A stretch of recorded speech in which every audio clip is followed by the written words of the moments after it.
আজ বাড়ি চল, তারপর দেখ তোর কি হয়। পর্যন্ত বাড়ি এসে কিন্তু বেশি কিছু হলো না, এটাই শুনে আসছি। আর মা বলে ডাকবি না, তোর মা হবার আমার দরকার নেই।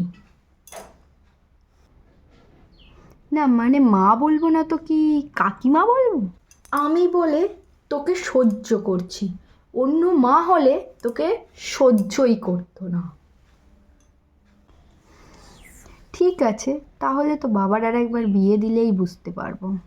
পাশের বাড়ির মেয়েটাকে দেখেছিস, সারা দিন পড়ে, তোর মতো না। কিছুই না। যেদিন এই আপদ মোবাইলটাকে ভাঙতে পারবো সেই দিন আমার শান্তি হবে, তার আগে নয়। বলতে যে কাজটা তুমি কোনোদিন পারবে না সেটা কেন বলো? সব সময় এই মরার মাথাটাকে কানে গুঁজে রাখবি, একটা কথা বললে শুনবি না। যেদিন এটাকে পোড়াবো সেই দিন বুঝবি। আচ্ছা, এগুলো বুঝি ওরকমই দেখতে হয়? যাই হোক, এগুলো হয়তো মায়েরা সহ্য করতে পারে না, তাই হয়তো ভয় দেখায় বা এরকম বলে।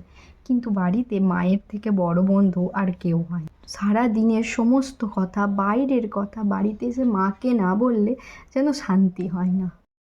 একমত হয় তাহলে অবশ্যই কমেন্ট করো, আর লাইক কমেন্ট করতে কিন্তু ভুলো না। হ্যাঁ অবশ্যই সাবস্ক্রাইবটাও করে দিও।